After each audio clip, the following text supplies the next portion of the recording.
الحمد لله رب العالمين الحمد لله المنعم المتفضل الذي بنعمته تتم الصالحات أشهد أن لا إله إلا الله وحده لا شريك له وأشهد أن سيدنا ومولانا وعظيمنا وحبيبنا وطبيبنا محمدا عبد الله ورسوله رب اشرح لي صدري ويسر لي أمري واحلل عقدة من لساني يفقهوا قولي وبعد. We continue on Hadith number 7, Hadith of Nasiha, of sincere advice, in which the Prophet ﷺ, he said, Ad-Dinun Nasiha, religion is sincere advice. And the Sahaba, when they asked the Prophet ﷺ to whom, he ﷺ said, Lillahi wa li kitabihi wa li rasulihi wa li a'immati al-muslimina wa ammatihim. He said to Allah subhanahu wa ta'ala, being sincere with Allah subhanahu wa ta'ala, being sincere with the book of Allah subhanahu wa ta'ala, being sincere with the Messenger of Allah sallallahu alayhi wasallam, being sincere with the leader of the Muslims and the general Muslims. In our last class we spoke about being sincere to the leaders of the Muslims, and the leaders of the Muslims we said covers two types. It covers political leaders as well as religious leaders. And sincerity to political leaders is a nusah. So people in positions of authority and power is that we give them advice, we were able to give advice, but we don't revolt, we don't take weapons against the leaders of the Muslims. If they do good, then we pray for them. We make dua that Allah subhanahu wa ta'ala accepts what they're doing and that He keeps over us the best of us. But if they're doing other than that, then we make dua to Allah subhanahu wa ta'ala to guide them and to correct them. But we don't expose them. We don't speak ill of them. Except for with the purpose of warning people about the wrongs of them. That's nusah. But not everybody is required to do that. Not everybody, and that's one of the errors of these times, where everybody feels that they have a responsibility to correct those who have authority over them. The average Muslim who knows nothing about his religion feels he has an obligation to go and speak to those in position of leadership, when such a person usually is not even able to bring or to correct his own family, his own household, those who are around him. He's not able to bring those into order. He definitely has no responsibility, and he may well be questioned about why he did something that he was not responsible. A lot of the anarchy and the chaos amongst the Muslims now is because people are transgressing the bounds of their responsibilities. And that, in Arabic and in Sharia, is known as dhulm. Dhulm is where you place something where it shouldn't be. Dhulm is where you cross the limits and the boundaries. And too many of us are zalimeen. Too many of us are engaged in wrongdoing because we're entering into matters that don't really concern us, that are not our responsibility. But then we also mentioned that A'immat al-Muslimin also applies to our spiritual leaders, who are our teachers, our spiritual guides, that we have sincerity towards them, that we give sincere advice. And part of sincere advice towards our spiritual guides and our spiritual leaders is that we have respect for them, that we accept their advice and their counsel in religious matters, that we don't speak ill of them. And that's something that we'll touch upon today, that we don't speak ill of them. That when we see something that perhaps doesn't seem to be right, we don't make judgments against them. We don't make judgments against them unless it's something that's categorical and absolutely clear. We don't make judgments against people who are of a higher spiritual rank or in a higher rank of knowledge than you and I, based upon the limited understanding that we have. And one of the greatest dangers of little knowledge, or little knowledge itself, is too dangerous. Because once you start doing 1 year of micro-madrasa, suddenly you become a faqih and you become a master of aqidah, but you give them a few questions and they struggle on it. A little knowledge is dangerous. And the more and more that you learn, the more and more you realize that there's so much breadth and width and scope in this religion. There's very little that you can absolutely say is wrong. There's so much scope within this religion. But when you're at the beginning and you've only learned a few things, that they become like bullets in your hand, where you start firing at everybody in your line. So part of nusah, part of being sincere towards spiritual guides and teachers, is that we're not critical. We're not critical when we see something that we don't understand, and we should take the approach of Sayyidina Musa alayhi salam, or Sayyidina Khadr alayhi salam, Sayyidina Musa alayhi salam, who at the beginning of that journey of knowledge, Musa alayhi salam was told by Sayyidina Khadr alayhi salam that you're not going to be able to bear patiently what you're going to see. You're not going to be able to bear patiently what you're going to see. And Sayyidina Khadr alayhi salam, he warned him that he wouldn't be able to, because Musa alayhi salam, with the vast knowledge of Sharia that he had, there was knowledge beyond what he had. And Musa alayhi salam is Musa alayhi salam, is Kalimullah, and the third greatest human being ever is Musa alayhi salam. But even then there was still some limitations with what he had. And even then he spoke when he shouldn't have. And this complete adab and ihtiram of the prophets of Allah subhanahu wa ta'ala. But Allah subhanahu wa ta'ala is showing that there's more than even the greatest, like Musa alayhi salam. There's more out there. And what he's shown there, like when you study in the Quran the story of Musa and Khadr alayhi salam, one of the key points there is that you see that journey of knowledge, the journey of seeking of knowledge. You see adab in terms of seeking knowledge, etiquette in terms of seeking knowledge. That journey that's described in Surah Al-Kahf is Rihlat al-Ilm. Musa alayhi salam went seeking knowledge. That's a journey of knowledge itself. But in there, Allah subhanahu wa ta'ala taught Musa alayhi salam many adab, and amongst them is to remain silent when you see things that you don't understand. Amongst them, one of the key lessons that Musa alayhi salam, and that's why the Prophet sallallahu alayhi wa sallam, he said, if Musa alayhi salam had been patient, لو صبر لرأى العجائب, he would have seen wonders. And he saw three amazing things from Sayyidina Khadr alayhi salam. That would have just carried on going on. As long as if he just remained silent and he just carried on going along with his teacher, with his guide, he would have seen many amazing, wondrous things. But because every time he saw something he didn't understand, he spoke, and suddenly that knowledge that was being exposed to him suddenly closed up on him. So that's one of the ways that we've been sincere towards our teachers, towards our guides, is that when we see something we don't understand, we don't condemn, we don't criticize, we try and understand. We try and inquire and we try and understand. Just to finish off that point, before moving on to the last point, sincere advice to the scholars, people of knowledge and people of spiritual guidance, is to trust them. And we should always understand both. We should always understand both, because the ilm has a zahir and a batin to it. There's an outward reality to knowledge, which is the beginning of the path. There's an inner reality to knowledge, and that's the cost. That's the aim. The beginning starts with the outward. It starts with learning your belief. It starts with learning Sharia. It starts with all of these outward matters. But there's an inner reality that is to be sought. And so that's why when we're speaking about scholars, the real scholars are those who have outward and inward realities together. The real scholars are those who bring the two together. And there are many who have one or the other. The truth is that they don't truly represent the prophetic way. The real people of the prophetic way are those who hold onto the outer aspects of the law of the deen of Allah subhanahu wa ta'ala, but they have an inner reality to them, that their heart is in line with Allah subhanahu wa ta'ala. Just as their limbs are in line with Allah subhanahu wa ta'ala, their heart are in line with Allah subhanahu wa ta'ala. To bring the two together is very difficult. To attain one of them is difficult. To bring the two together is very, very difficult. And that should be the goal of all seekers, to bring the outer and inner together.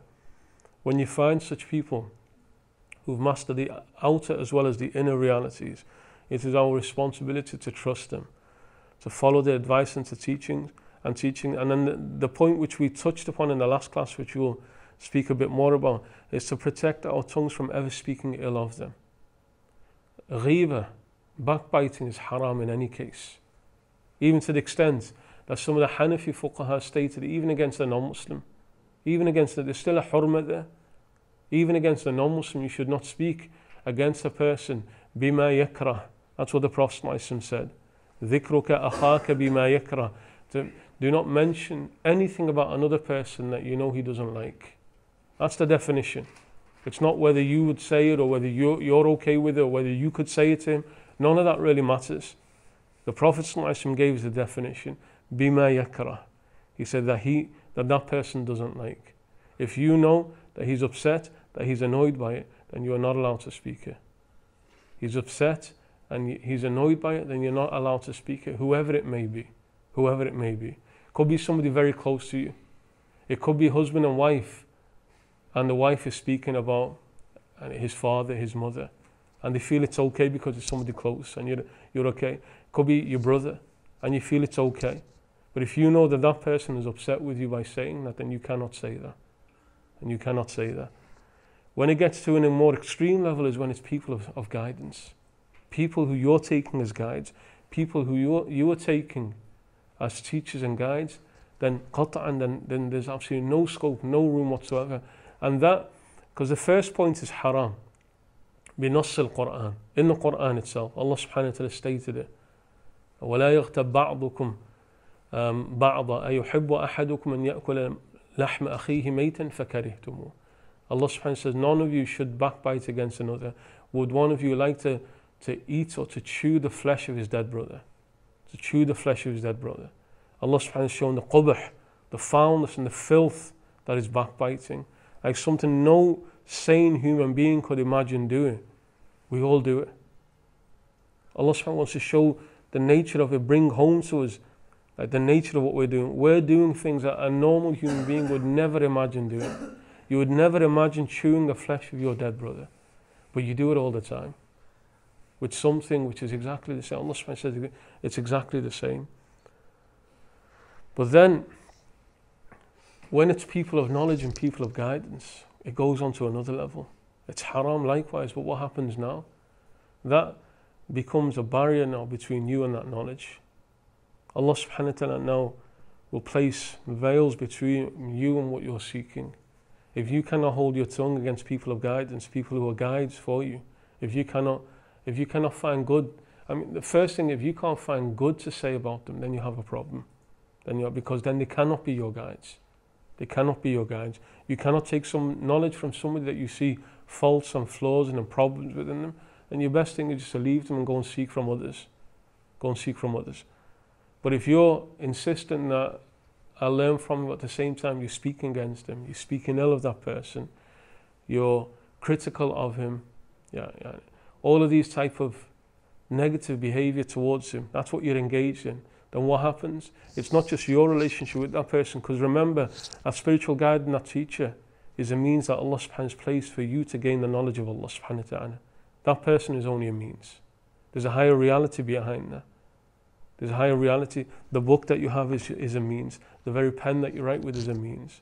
All of these things have to be respected because of what you're receiving through them. What you're receiving through them is prophetic and divine guidance. These do not become insignificant because of what you're receiving through them. There has to be respect, even down to the pen, even down to the book. Right?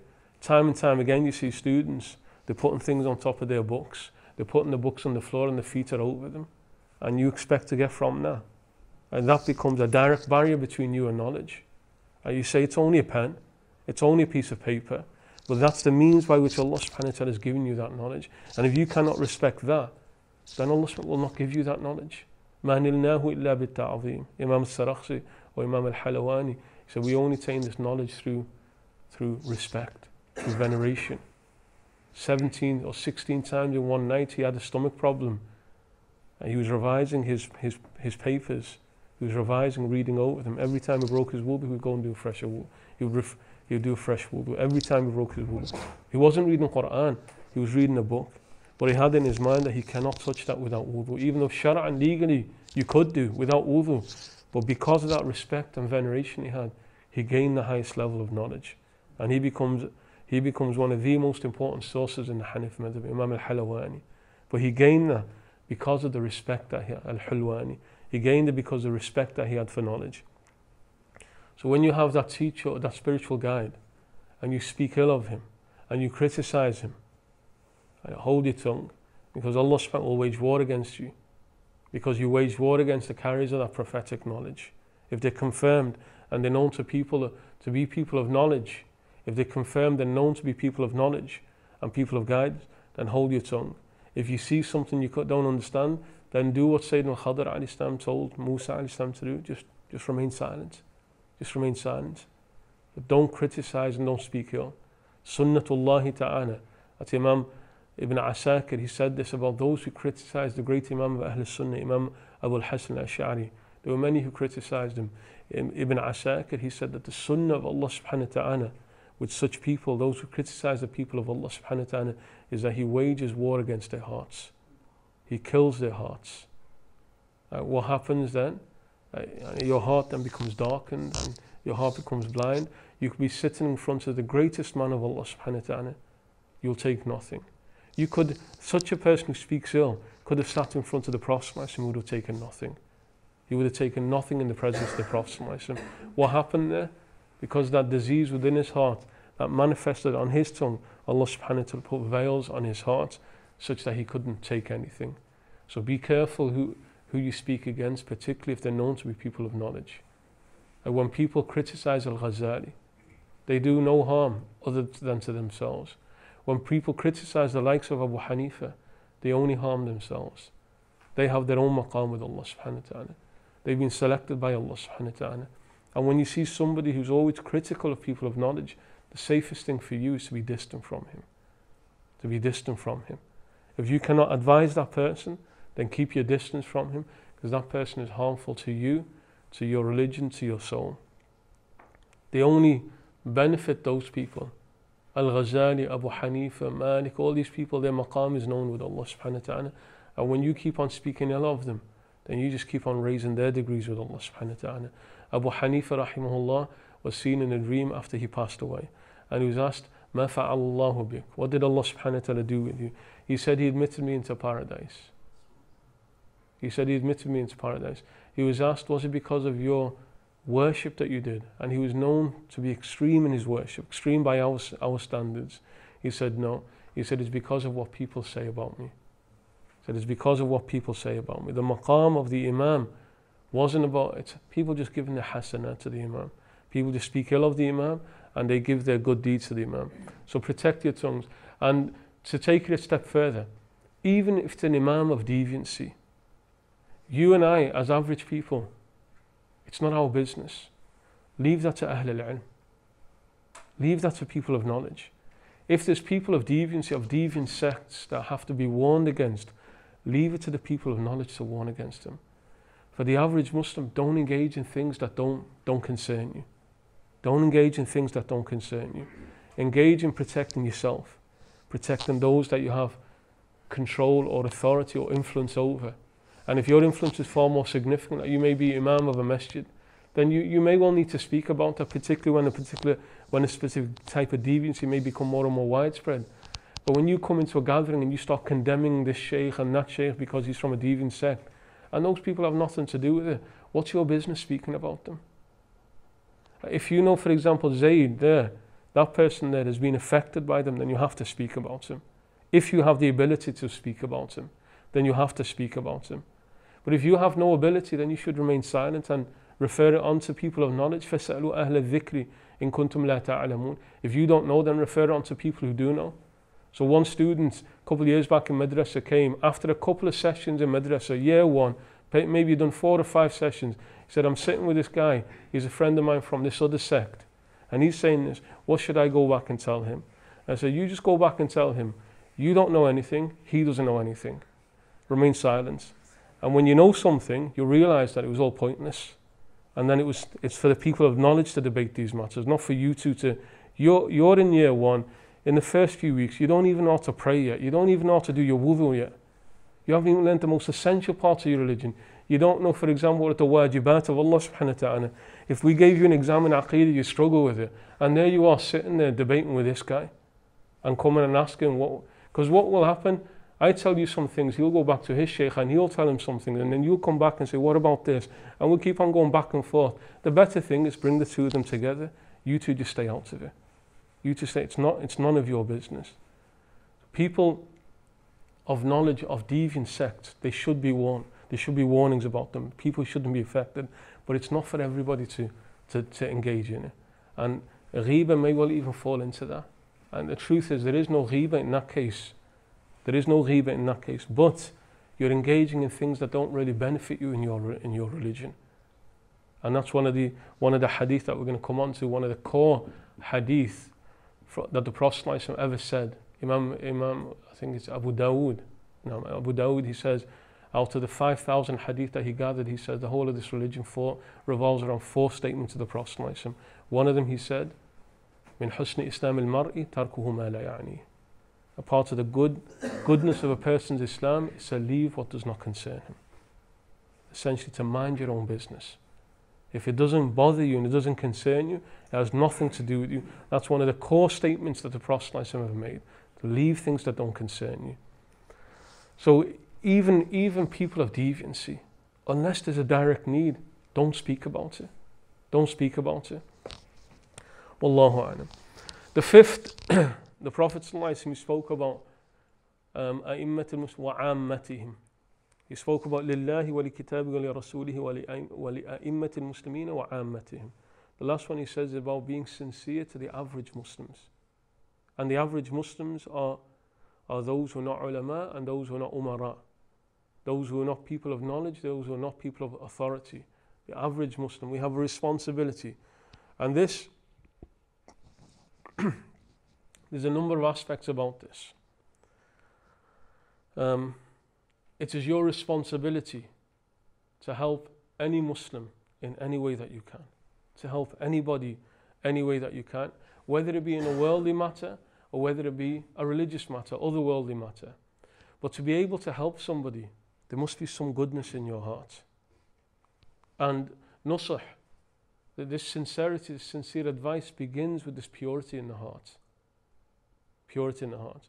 One of the signs that a person has a pure heart is that he easily, without any difficulty, helps others. He will advise others. He will help others. So it begins with some purity within your heart. Your willingness, when you see somebody needs help, and you see somebody needs to be advised, whether it's physically helped or advised verbally, that you need to just say some words to him, that's because of some concern in your heart towards that person. And it doesn't matter whether it's dunyawi or ukhrawi. The Prophet ﷺ, he told us, in terms of worldly matters, whoever alleviates or gives relief to a Muslim from a difficulty in this world, Allah subhanahu will give him relief in the next world, from the difficulties of the next world. The Prophet ﷺ told us, Wallahu fi awn al-abd ma kana al-abdu fi awn akhi. Allah subhanahu will continue to help a person as long as he continues to help his brother. And if you want divine assistance, it's sunnah, you see this throughout the prophetic, and it's almost like a principle of Allah subhanahu wa ta'ala, sunnatullahi ta'ala, how he deals with his creation. You deal with people, he will deal with you in the same manner. You want divine help? Help people. You want ease on the day of judgment? Help make things easy in this world. Make things easy in this world. The way you deal with people, that's what Allah subhanahu wa ta'ala will do. He'll deal with you in the same manner. So always try being sincere to Muslims in whatever you can do. Always try and help your fellow brother in whatever difficulty he has. Go out of your way to do that. It's his haqq, it's his response, or it's your duty towards him. Go out of your way to help those who need help. And whatever type of help that you can offer, go out of your way to do that, but do it lillahi ta'ala. Do it for Allah subhanahu wa ta'ala. Don't do it so you got a name amongst people. Don't do it so you can hold it over that person. You mention your mannan over that person. You keep on letting that person know what you've done. Just do it for Allah subhanahu wa ta'ala. And the best thing you can ever do for a person is do something for him, help him, advise him, help him, and then you forget that you ever did that. And you forget that you ever did that. And that's a sign that you did it for Allah subhanahu wa ta'ala. Do it, and it's out of your mind. It's gone to Allah subhanahu wa ta'ala. It's waiting for you with Allah subhanahu wa ta'ala. Be sincere in whatever you do for people. Don't let them know on it. Don't. Allah subhanahu wa ta'ala tells us, قَوْلٌ مَعْرُوفٌ وَمَغْفِرَةٌ خَيْرٌ مِّن صَدَقَةٍ يَتْبَعُهَا أَذًى. A good word that you say to people. And قَوْلٌ مَعْرُوفٌ وَمَغْفِرَةٌ, and forgiveness that you do to a person is better than giving in charity followed by harming that person. Meaning, it's better than giving in charity and letting that person know that you did them a favor. And holding that against that person. Just say a good word and forgive. Just speak good and forgive people. That's better than all the charity that you can do, where you keep on letting that person know that what you've done for him. But the greatest advice that you can ever do for a person is that a person can give is when asked and when he is absent. The best times that you can help a person, the best time is to help a person when he's not present. To defend a person's honor when he's not present. When you know he's slipped, stand for him. Stand for him. You've got the back of that person. He knows that when you're not there, or when he's not there, that you're still taking care of him.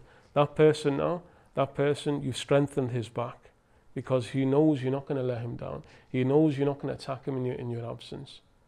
No. It's easy to give words to people's faces. It's easy to say things to people. But when that person's not present there, you're still protecting him. You're still defending his honor. You're still speaking for him. You're making dua. The best dua you can make for a person is dua when he's not present there. When he doesn't even ask you. When he doesn't even ask you. Because Allah subhanahu wa ta'ala, if you want to be selfish about it, think about what you need and ask Allah subhanahu wa ta'ala to give it to that person. Think about something that you need and find somebody else who needs that and make dua that he gets that. Because the angel will be asking for you before the angels have even said Ameen for that person. The angels are asking that Allah subhanahu wa ta'ala gives it to you. That's selfishness, but that's the way Allah subhanahu wa ta'ala, He gave it to us. If you're smart about it, there are ways that you can do it.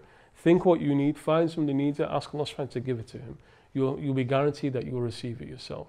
That's karam of Allah subhanahu wa ta'ala. Allah subhanahu wa ta'ala, generosity knows no bounds. So the best thing you can do for a person is make dua for that person in his absence. Protect him in his absence. Defend him in his absence. When somebody's speaking about your brother, and you're there and you remain silent, you've dishonored him. You've dishonored him. Don't be saying that he did ghiba against him. Don't be saying that that person dishonored. The Prophet ﷺ said, the one who hears, al-mustami' al-sharik al-qa'il, the one who listens to words that are being said, is accomplice with the one who's saying. He shares with him. He can only speak because you're listening. But on top of that, that's your brother in Islam. And the bonds of Islam are stronger than the bonds of family if he's Muslim and he's not a Muslim. The bonds of faith, ikhwa, not ikhwan, ikhwa, it's blood ties that you have with believers. Because that person who's your biological brother but denies Allah and dies in that state, you have nothing to do with him.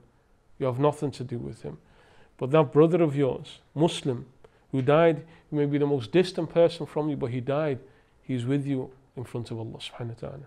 He stands with you in front of Allah subhanahu wa ta'ala. So that type of person is your brother. You must honor him. You must defend him. You must speak for him at all times. When we speak about sincerity and advice, there's two sides to it. There's a nasih and there's the muntasih. There's the one who's giving advice and there's one who's receiving advice. Being sincere in terms of words means that when you see your brother, he has some needs. And here particularly about nasiha, it's particularly here about advice, because we can broaden it as wide as possible. Whenever you see your brother needs help, help him. But now you see that your brother's doing something, your brother in Islam is doing something that maybe you shouldn't be doing. It may not be from the kaba'ir, it may not be a major sin, it may be something small, or it may be something major, but you want to help him. You see your brother and he's trying to get to Allah subhanahu wa ta'ala, he's trying hard to get to Allah subhanahu wa ta'ala, and you see that he did something that maybe which was not the ideal thing to do. Maybe he just left something that's an adab of the Prophet sallallahu alaihi wasallam, and you want to help him, you just want to push him. Or you see somebody engaged in blatant haram, but he's your brother in Islam. That's just a gentle nudge. This one, you see somebody walking towards hellfire in front of you. This one, you just want to push him further along. You can see he's going towards Jannah. Just go along that bit quicker. This one, you can see he's going headlong into hellfire. Both of them you want to give nusah to. Both of them you don't want to remain silent. You don't want to remain silent in front of people. And one of the problems that we've fallen into now, and it's two ways, it's both ways, is people do not speak. When they see wrong happening, people do not speak. And there's reasons for that, which comes down to the very essence of what nasiha is about. But people have become too silent. And the Prophet ﷺ warned against that. He called that shaytanun akhras, a dumb shaytan. When you see wrong taking place in front of you and you don't say anything, you're just a devil that's silent. You're just a devil that's silent. Because the devil, when he sees that person, he's pushing that person or holding him back and pushing that one towards hellfire. And you're seeing him slipping back, you're seeing him going to hellfire, and you just remain silent. You're doing the same as the shaitan at that point. Instead of being angelic in nature, angel will just push him, save him, push him, save him. You're behaving like a shaitan. You see him slipping slightly, it's not my business. I shouldn't really interfere with him. You see that person going headlong towards hellfire, it's his right. If you want to drink alcohol, that's his business, nothing to do with me. He's a human being, he's free to do that. But you see him going to hellfire, but it's his right. I respect his right to do whatever he wants. That's the insanity that we've fallen into now. And we see people harming themselves. And we know that from divine guidance, they're harming themselves. We just remain silent. We become like the Prophet said, Shaitan akhras. Devils that are silent. Devils that are silent. But the problem that we have, we don't know how to give advice, we don't know how to receive advice. That's the problem. That's the reason why people become silent. Because most people you go to, there's going to be a backlash when you tell them. One reason, because of how you tell him. Second, because there's something within him. It's got to a point now, you're so cautious and careful. I can't upset his feelings. I can't, if I say something to him, there may be some breakdown in our relations. It may cause other problems as well. It's like almost like we're treading on eggshells when we want to do the simplest type of advice towards a person. Sayyidina Umar, we mentioned this last week, last time, Sayyidina Umar and his inaugural khutbah, his sermon, his first sermon that he delivered. And he told them that if you see me stepping out of line, then correct me. Then one of them just said, we'll correct you with your own sword. With your own sword, we'll correct you. When Sayyidina Umar, Sayyidina Umar put a cap, put a limit on the dowries, a woman who's unknown, she just stood up and said, you can't do that. You can't do that. And that's speaking to Amir al-Mu'mineen. That's speaking to the leader of the Muslims. They had no fear about لا يخافون في الله لومة لائم. That's one of the signs of those who have love of Allah subhanahu wa ta'ala. One of the signs of people who love Allah subhanahu wa ta'ala. Allah subhanahu wa ta'ala gives 4 descriptions of people who love Allah subhanahu wa ta'ala. One of them, وَلَا يَخَافُونَ فِي اللَّهِ لَوْمَةَ لَائِمٍ. Allah subhanahu wa ta'ala says they do not fear criticism of anybody for the sake of Allah subhanahu wa ta'ala. They don't fear that backlash that will come. They're not concerned. Doesn't matter, it's Amir al-Mu'mineen. He can't override the judgment of Allah subhanahu wa ta'ala. And that's the environment that the Prophet left them upon. That's the understanding that Abu Bakr and Umar ruled with. That if ever I step out of line and I'm Abu Bakr or Umar, you're going to come and tell me. You're going to come and tell me. One amazing incident, Sayyidah Khawla bin Tha'lab, old woman, but she's a special old woman. She's an old woman. Sayyidina Umar is walking with a group of companions and the noblemen of Medina, and there's an old woman just pulls him up. Old woman pulling you up can't happen now. And he's just stood there, head down, listening to her. And she's talking and talking to him. And eventually he leaves. And they asked, who was she? He said, that was Khawla bin Tha'lab, the woman that Allah responded to from beyond the 7 heavens. When she stood in front of the Prophet and said to the Prophet that if you're not going to answer, then I'll go straight to Allah subhanahu wa ta'ala. And Allah subhanahu wa ta'ala says, قَدْ سَمِعَ اللَّهُ قَوْلًا الَّتِي تُجَادِلُكَ فِي زَوْجِهَا. As she's spoken, a surah in the Quran is revealed about this woman. And he said, if she was going to keep me there for days, I would have stood there. And I would only have left to go and lead the prayer, and I would have come back. And what was she telling him? She said, Ya Umar, ittaqillah. Oh Umar, fear Allah. Because you used to be Umair, tasghir. You used to be that little insignificant Umar. Back in Jahili, you were nothing. You were Umair, insignificant Umar. ثم صرت عمر والآن أنت أمير المؤمنين. اتق الله. You were a little insignificant man. Then you became Umar when you became Muslim. Now you're Amir al-Mu'mineen. Now you're the leader of believers. So what you say? Ittaqillah. Fear Allah. You can't have an old woman doing that to you now. The old women aren't like that, and the men are not like that either. But that's the essence of what Nasir. That's the environment that they were raised in. Sayyidina Umar, he stood there, head down, listening to an old woman. What's that telling you about Sayyidina Umar? And what's that telling you about the woman? That she feels complete confidence that he's not going to say anything. He's just going to stand there and listen. He's going to accept whatever comes. So what's missing when we talk about advice? That if I go to you and say, you shouldn't be doing this. There's a problem within me, there's a problem within you. Is my advice to you sincerely about helping you move along or saving you? For too many of us, it's not. Too many of us, when we want to give advice, it's not sincere. It's about putting down that person. It's about dishonoring or humiliating that person. If our advice was sincere, we would never expose a person. We would never ever expose a person. You would never expose a person. The Prophet ﷺ, when he would see people doing wrong, he would do one of two things to correct them. It wasn't the norm of the Prophet just to go up to them saying, you're doing wrong. He would stand on the mimbar, مَا بَالُ أَقْوَامٍ يَفْعَلُونَ كَذَا وَكَذَا. He would not single out individuals. He would stand on the mimbar and said, why is it that I see people doing such and such? Leaving them to understand that he's talking about me. He never named names. He never shamed anybody. But he would leave it such that it was absolutely clear that I'm in the wrong. Or he would have somebody else go and advise that individual. And he wouldn't do it that because he knew that if it came from him, that person may be upset and may be hurt by that.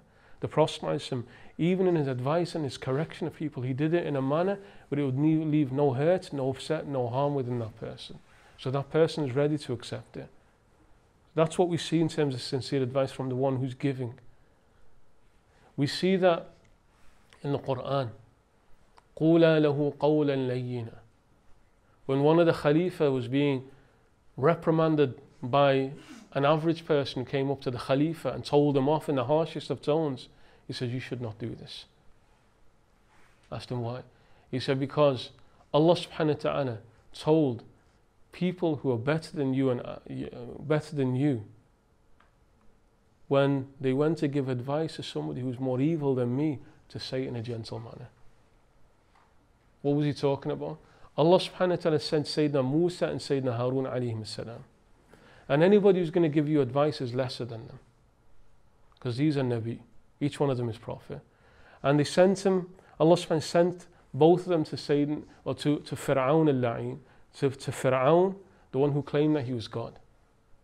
The one who claimed that he's God. The one that when he's on his deathbed and he sees the angel of death, Azra'il, he makes a false shahada by saying, Amantu billadhi amana bihi banu Israel. He couldn't bring it. He couldn't bring himself around to say, Amantu billah. He said, I believe in the one that Banu Israel believe in. His arrogance had got to the point he couldn't say Amantu billah because it was a false statement to shahada. Such a man who even on his deathbed when he sees the angel of death, he can't bring himself to say Amantu billah. What's Allah subhanahu wa ta'ala say to Musa and Haroon alayhim salam? قُولَا لَهُ قَوْلًا لَيِّنًا. I speak to him in a gentle manner. لَعَلَّهُ يَتَذَكَّرُ أَوْ يَخْشَى. Maybe he will take admonition, maybe he will fear God. That's from Nabiyan, two prophets, to the worst, one of the worst human beings ever. They're told, give him gentle advice. Give him gentle advice. So here, you've got somebody stood in front of the Khalif and he's being harsh. You're not better than Musa and Haroon, and I'm not worse than Fir'aun. You should not be speaking in this manner. And anybody you go and give advice to will never be like Fir'aun. Will never be, even if he's an unbeliever, he's not going to be like Fir'aun. So you do not have the right to start browbeating people and putting them down and showing up people and humiliating people. That's part of the reason why people do not accept advice. Because of the way that we give advice. Well then, from the ones who receive, we're not like Sayyidina Umar. Head down in front of the old woman. We're not like Sayyidina Umar. For most people, the natural reaction is to defend themselves. That wasn't Sayyidina Umar. That wasn't Sayyidina Umar. Abu Hanifa, rahimahullah, he's walking through the streets of Baghdad and he trips over. Or a young boy trips over his foot. And the young boy says to him, Ittaqillah. Abu Hanifa goes unconscious. He goes unconscious and he faints at that point. And when he recovers, they think that, his people around him think that he overreacted. His response, how do I not know that Allah subhanahu wa ta'ala spoke through that young boy? How do I not know that Allah subhanahu wa ta'ala spoke through that young boy? And what's that showing you? He didn't have an ego within him. Doesn't matter. A young child is saying to him, ittaqillah. Doesn't matter. Those words come from Allah subhanahu wa ta'ala. Allah subhanahu wa ta'ala placed those words on the tongue of that person.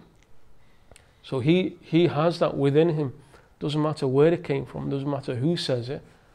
I'll pay attention to it. I'll listen to it.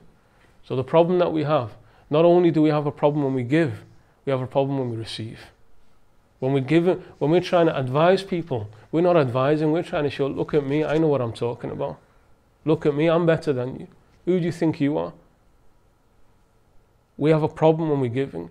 And when somebody sincerely and genuinely is giving, we have some resistance within ourselves. And when you hear somebody talking to you and advising that you shouldn't, maybe it was better, and particularly when it's somebody saying it in a nice way, and particularly when it's from someone who's close to you, particularly when it's somebody who's close to you, and in you still find some resistance, then you should really, that's a clear sign that there's some problem within your nafs. And you can't really blame that person. Your wife comes and advises you that you shouldn't be doing that. Your father comes and advises you that you shouldn't be doing that. Now, somebody close to you advises you and you still have that defense. The defense comes in, no, it wasn't my fault, it was that person over there, or no, this was the reason why I did that. That excuses that you're making, that's not prophetic behavior. That's not prophetic behavior. And think about how many times has it been when somebody's come and told you to do something that you just accepted it without a second thought. It's becoming very rare for people to do that. The natural reaction is defense. It's somebody else's fault. Or this was the reason why I did it. Instead of just listening and seeing, Al-Muntiq huwa Allahu ta'ala, the one who made that person speak to you, even if that person didn't have the right intentions, even if he was speaking down to you. That's his business between him and Allah subhanahu wa ta'ala. If he failed in conveying the message to you, in advising you, that doesn't mean that you should fail in receiving it. Him doing it wrong should not mean that you take it in the wrong way. Just accept whatever comes your way from whoever says it, if there's some basis for it. So remember that nasiha, advice, giving advice to your brother and accepting advice from your brother is an essential of faith. It's an essential of faith. That's what this hadith is speaking about. Ad-deenun nasiha. Right? That's the only way that you're going to build yourself as a believer. That's the only way that you're going to get closer to Allah subhanahu wa ta'ala. Your journey to Allah subhanahu wa ta'ala is not as a lone individual. You are not one man on a journey by yourself. You're a jama'ah that are going to Allah subhanahu wa ta'ala. You're a group that are going to Allah subhanahu wa ta'ala. At the least it's you, your wife, your children, your family. At the very least, you're all trying to get to Allah subhanahu wa ta'ala. And some are not doing too good at it, others are doing better, but that's ultimately what you're trying to do, trying to get to Allah subhanahu wa ta'ala. And if he's now advising you, and that person advising you, and this one, and you're just like, no, just refusing everything, what are you saying? What are you saying? Allah subhanahu wa ta'ala put all these people around you for you all together to get to Allah subhanahu wa ta'ala.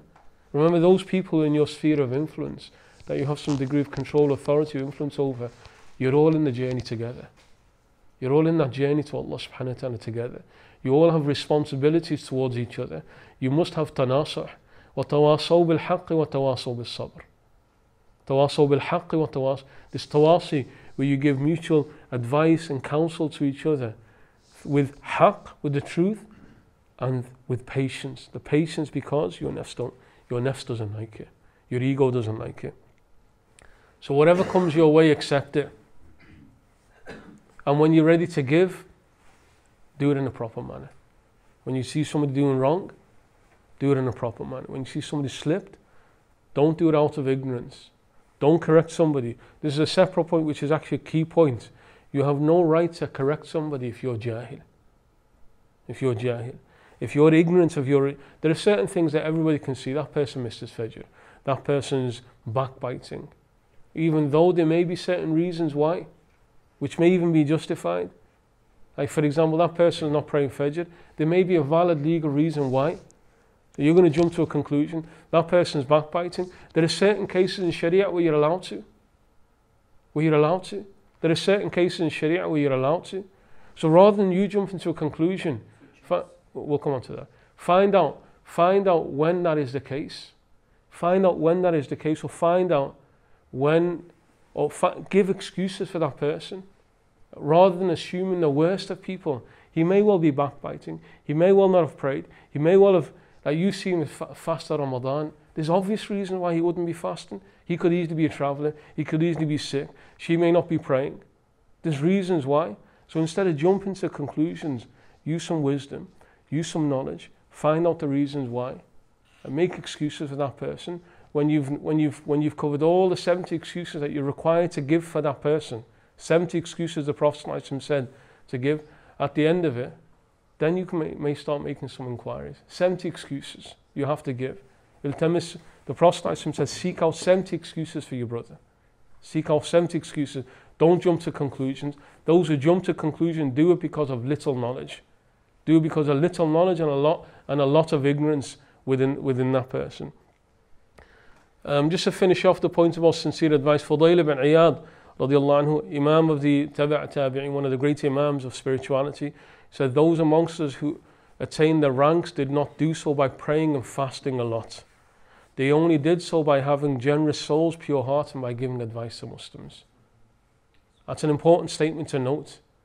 Your path to Allah subhanahu wa ta'ala, you may be abid, like somebody who does a lot of dhikr and somebody who does a lot of Quran and somebody who does a lot of prayer, hamamat al-masjid, he's always in the front row of the masjid, and those are special things. But Fudayl ibn Iyad, Imam of the Tabi'in, the third generation, he said those amongst us who attained the highest rank of spirituality, it wasn't because of prayer and fasting. It wasn't. And there's narration that say Abu Bakr did not reach his rank because of that. It wasn't because he did a lot of prayers or he did a lot of fasting. The Prophet said because of something waqara fi qalb, something that settled in his heart. There was an inner secret that gained the highest rank. They only did so by having generous souls. Generous souls, come back to the very first point we made, helping out your Muslim brother. And whenever he needs help, without any resistance, any difficulty, and even being selfish about, I help him out now, there's a day when I'll need that help from Allah subhanahu wa ta'ala. That's my insurance policy for that day. Every time that you're doing something for another Muslim, if you let him know the favors that you're doing for him, then what's Allah subhanahu wa ta'ala going to do for you? You did him a favor, what about all the favors that I did for you? Amal mun'am. You're just mentioning one small little thing you've done for your brother. What's Allah subhanahu wa ta'ala done for you? If Allah wants to count the favors that He's done for you, it's never going to stop. So instead of doing favors and then mentioning the favor, just do it, waiting for the repayment to come with Allah subhanahu wa ta'ala. Have generous souls, don't hold back, just be willing to give with whatever you can give. Pure hearts, don't hold anything in your hearts. Don't hold anything in your hearts. Let go of things that people have done against you. Don't hold grudges in your heart. Always read the dua that comes in the Quran for people who have this, who don't let go easily. It's a difficult thing to do. لا تجعل في قلوبنا غلا للذين آمنوا. Very important dua. It cleans the heart. Cleans the heart towards believers. Surah Al-Hashr, when Allah subhanahu teaches this dua, our Lord, do not place any ill feeling in our hearts towards those who believe. Do not place any ill feeling in our hearts towards those who believe. You should go to sleep every night, clean slate. And you should wake up in the morning, clean slate. As far as believers are concerned, you just have this pureness within your heart towards them. He said something wrong against you, so be it. So be it. You're not going to hold it. You're going to forgive him. You may be cautious after that, to how you deal with him, but you don't hold it. So having a pure heart, that gives you the highest rank, and giving advice to Muslims. From that pure heart, giving advice to Muslims. The etiquettes, just to mention, we've touched upon this. When giving advice, the most important thing is never to expose a person. Never expose a person. Do it privately. Never expose that person, one-on-one. And remember, the Prophet ﷺ said, "Man satara mu'minan satarahu Allahu yawm al-qiyamah." Whoever conceals a believer, Allah will conceal him on the Day of Judgment. So when somebody, Allah allowed you to see the sin that man or woman committed, there's a number of things that come from there. One, you have a responsibility now not to expose that person. Not to go around and telling anybody, when you saw that person doing haram, that's between you and that person. That's your eyes and for your eyes alone. And you do not let anybody, unless he's al-mujahir bil-fisq, unless he's somebody who does it openly and doesn't care about it. But somebody who did it and may have made a mistake, you saw it, that's your eyes alone and nobody else. Your tongue will not pass that on to anybody else. Your tongue will not pass that on to anybody else. You're now the sitter that Allah subhanahu has given to that person. You're now the veil that Allah subhanahu is dropping down in front of that person. If you do that, your Lord will conceal you on that day, when all the sins that you've committed will be exposed if you expose Him.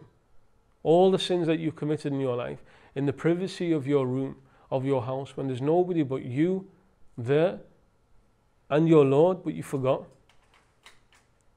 Records being made and you were blind to it. If you conceal Him, all of what you've done in those moments of privacy are concealed by Allah subhanahu wa ta'ala. Nothing will be exposed. But if you expose, Allah subhanahu wa ta'ala will expose you, as the Prophet said, even if it's in the innermost parts of your homes. You've done something complete privacy. Nobody knows about it except for you and Allah subhanahu wa ta'ala. He will let everybody know about it because you exposed others. So when you were shown by Allah subhanahu wa ta'ala with your eyes the act that person did, one of the rights, the responsibility of your eyes now is to close your eyes. And then the second is to speak to him. Is to speak to him. Not to close your eyes and become dumb and refuse to speak. Now it's silence so that nobody else knows about it. But I saw you doing it, so I'll speak to you about it. I'll speak to you about it. So you never expose. You go to that person and you advise him. And you do it as we did, in a gentle manner, trying to bring him back to Allah subhanahu wa ta'ala, trying to correct his way. You don't expose him, you don't humiliate him, you don't publicly announce these matters. Fudayl ibn Iyad, he said, the believer conceals and advises, but the sin exposes and disgraces. Just that act of exposing and disgracing is an act of sin that you're accountable for in front of Allah subhanahu wa ta'ala. And before you do, if you realize you've exposed somebody, you have to make repentance to that person before you repent to Allah subhanahu wa ta'ala. You have to have forgiveness of that person.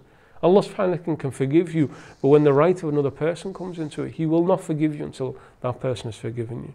So if you've gone around exposing somebody, you need to go back to that person and apologize to that person sincerely and genuinely and get forgiveness from that person, and then turn to your Lord and ask Him to forgive you for what you've done. That's the most important advice. And now, as we mentioned, generally, not always, but generally, try and be gentle, try and be concerned. Your correction of a person when you see him doing wrong, that you know, based on knowledge, not on ignorance, based on knowledge, you know he's wrong, and you know there's no excuses because you've exhausted all 70 excuses. At the end of it, you do it out of concern for that person, out of concern of the wrath of Allah subhanahu wa ta'ala falling upon that person. Wallahu a'lam. We'll stop on that. And next, in our next session, whenever that is, we're going to go on to hadith number 8. It's the hadith about jihad. Alhamdulillahi Rabbil Alameen. Are there any questions? Sorry, and the brother had a question. Let me just touch upon that. He said, when is it allowed to backbite? Imam Nawawi rahimahullah, he lists about 5 or 6 cases where it's allowed. Where it's allowed. And in those cases, although it still falls under the definition of backbiting, there's no sin in doing that. Amongst them, there's a number of cases. One, somebody's going into a business with another person. Somebody's going into a business with another person. And you know there's issues with that person in terms of business dealings.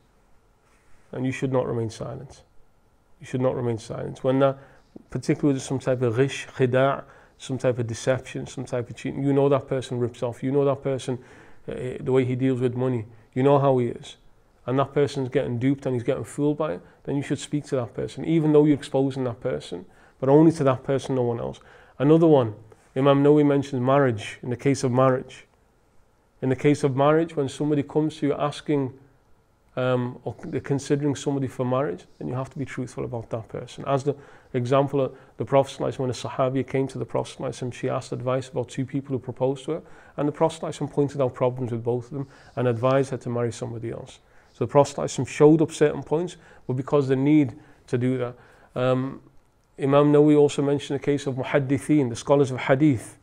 The scholars of hadith, they will categorize this person as kadhab, he's a liar, he's a mubtadi', he's a deviant, he has weak memory. So that's all backbiting against that person. That's why Imam al-Dhahabi, rahimahullah, he says that the muhaddithin stand on the edge of a pit of hellfire. stand on the edge of a pit of hellfire. But they do it, what they do is a wajib upon them. They must, to protect the sunnah of the Prophet ﷺ. So we know whose words can be accepted and whose words cannot be accepted. It's similar now to taking religion from people who you don't know about. If somebody comes to the faqir and says, I've heard about this Shaykh and so on, and it's his responsibility now, you shouldn't study with that person for this reason. For this reason. His aqeedah may not be sound, or he may not have studied from the right sources, or there may be some issue within his character and so on. So you warn about that person. At that point, it becomes a wajib to speak at that point, even though it falls into ghiba. Another case that he mentions, Imam Nawawi mentions, that where you go to an alim, a scholar, about advice on a personal matter, a fatwa issue, where it requires that you must mention an individual. A common case would be when husband and wife have problems in marriage. Right? They need to discuss the issue. They need to, and he or she may speak about it to a learned person who may well be able to advise them without the other person knowing. At that point, it's allowed to mention the faults of that person, even though it's exposing that person because of a particular reason. Something that we discussed before, when you're speaking directly, or when we see somebody doing wrong, if you realize when you see that person doing wrong that you can't speak to them directly because you have no relationship with him, and you know there's no point in you going to him, what then is your responsibility? Find somebody who can speak to him directly and tell him that person did such and such. At that point, you're exposing him with the intention of helping that person. Another case that Imam Nawawi rahimahullah mentioned, what we spoke about last session, is about leaders, political leaders. A lot of ghiba takes place against leaders, but people don't know the boundaries. They'll speak about like Mubarak and Nawaz Sharif and these type of, or the Muslim ones amongst them, will speak about them, and there'll be no limits to what they say. And sometimes they'll get personal about individuals. They'll get personal about them. Right? You have permissibility. It's permissible to speak about leaders, people in political authority, where there's a benefit in doing that. Like where you're warning about that person, where there's a need for it, where there's a social need for it. But only to speak about what's needed. Not to get into personal matters, only to speak about what's needed. Wallahu, they're the ones that come to mind. I think there is another one that he mentioned, but I've forgotten what that one is. Wallahu a'lam. But bear in mind, these are exceptions. These are exceptions. It should never be the norm. It's like lying is one of the worst crimes you can ever commit. And then when you start speaking about lying, then people say, well, it's allowed in this case and it's allowed in that case, and can I do it in this case? And to the point where you might as well just go and lie. You find every single loophole possible. Just go and lie if you want to lie. It should be, you find in all the different cases of backbiting where it's allowed, and you're going to use all of them, you might as well just go and backbite. These should be extreme cases. They should be viewed as extreme cases, only acceptable in a very limited manner. It should not go beyond that. Wallahu a'lam. Any other questions?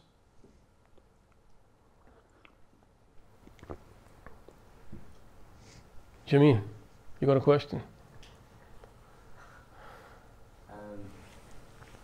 I saw something flashing across your mind.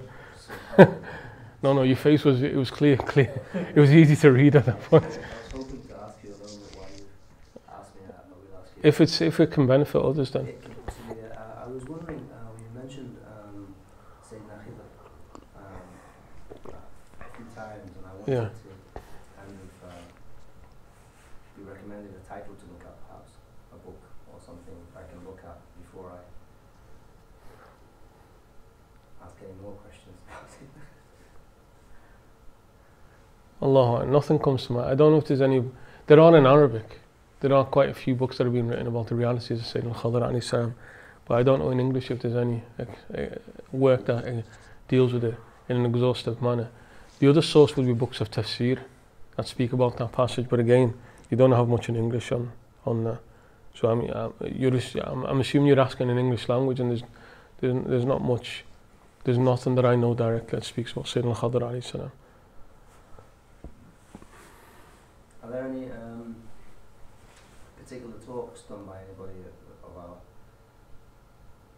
our field out there, maybe on YouTube, or is that something I should just look at? About Sayyidina Khidr alayhi salam? Yeah, there are. Yeah. طيب. Alhamdulillah. There's a lot to be said about Sayyidina Khadr alayhi salam, but he's one of the most mysterious figures in the Quran. He's one of the most mysterious individuals in the Quran. Quran generally doesn't mention names of people. With Sayyidina Khadr alayhi salam, even though his name's not mentioned in the Quran, the Hadith speaks about him, but there's a lot of mystery around him as an individual. Allahu A'lam. So he's a fascinating individual, Sayyidina Khadr alayhi salam. The general held viewpoint is that he's Nabi. There's some viewpoints that hold him to be a Rasul, which is the weakest opinion.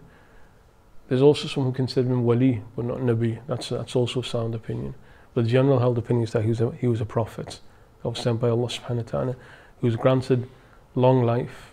He was around, according to what seems, he was around from very early times. He's mentioned as being one of the ministers in the army of Dhul Qarnayn. He was part of the army of Dhul Qarnayn, and according to some opinions, Dhul Qarnayn was at the time of Sayyidina Ibrahim alayhi salam. So from the time, on that viewpoint, Sayyidina Khadr alayhi salam is there from the time of Sayyidina Ibrahim alayhi salam all the way up until the time of Sayyidina Musa alayhi salam. But the mystery about him, there's a number of things. One, his name. His name is not Khadr. It's not Khadr. That's a title. That means the green one. The green one. And in Hadith, the Prophet ﷺ mentioned about him that wherever he prayed, in some narration it says wherever he prayed, in some narration mentioned wherever he walked, that land beneath would turn green. The land beneath him would turn green. In some tafsir it mentions that when Musa alayhi salam met Sayyidina Khadr alayhi salam, when he came back to that point, he met Sayyidina Khadr alayhi salam, he's lying down on the sea. He's lying on the sea, reclining on the sea, and then the discussion begins. So there's a lot of mystery about him. Then there's even a discussion about whether he died or not, whether he's alive or not. The majority, Imam Nawawi rahimahullah says, Ijma' al-Sufiyya, Jumhur al-Ulama. He said the Sufis, he said there's an agreement amongst them that he's still alive. Because every one of them has met him. Allah.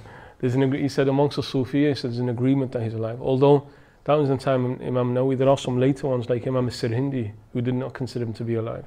But the majority, or virtually all of the Sufiyya, consider him to be alive. He said Jumhur al-Ulama, the majority of the scholars, they considered him to be alive, and that's the generally held opinion.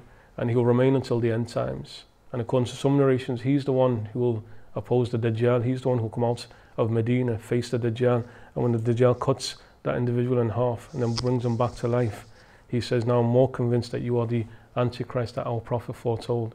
According to, from the very early generations, they said that was Sayyidina Khadr alayhi salam, that he'll be there. And what's interesting about Iblis remains until the end of time, he has long life. Sayyidina Khadr alayhi salam represents the other side, the side of goodness, that's there from early time, that remains until the end times. Wallahu a'lam. But there's a lot of mystery around him. Wallahu a'lam. He also represents the other vessel of knowledge, haqiqah. Musa alayhi salam represented sharia, outer law, the outward law. He represented direct knowledge that Allah subhanahu wa ta'ala gives. Min ladunna ilma. Allah subhanahu wa ta'ala said, Ataynahu min ladunna ilma. We granted him knowledge direct from us. And that's what in tasawwuf and spirituality referred to as ilm ladunni. Ilm ladunni is knowledge that comes direct from Allah subhanahu wa ta'ala, with no human teacher, no angelic intermediary in between. Knowledge that comes directly from Allah subhanahu wa ta'ala. And some of the mufassirin, although it's not a strong interpretation, they said when Musa alayhi salam, Allah subhanahu wa ta'ala says to Musa alayhi salam that, and the Majma' al-Bahrain speaks about the meeting of the two oceans, or the two seas, that you'll meet him at the meeting of the two oceans, Majma' al-Bahrain. Some of them have taken what's known as ishara. They've taken an allusion from that the Bahrain is haqiqah and sharia. Musa is one ocean, and Khadr alayhi salam is the other ocean. They represent two different types of knowledge that Allah subhanahu wa ta'ala gives. One is the outward knowledge, the other is the inward knowledge. And that's what Musa alayhi salam was being shown, that with all of that knowledge that you have, there's knowledge beyond that you've not received. Wallahu a'lam.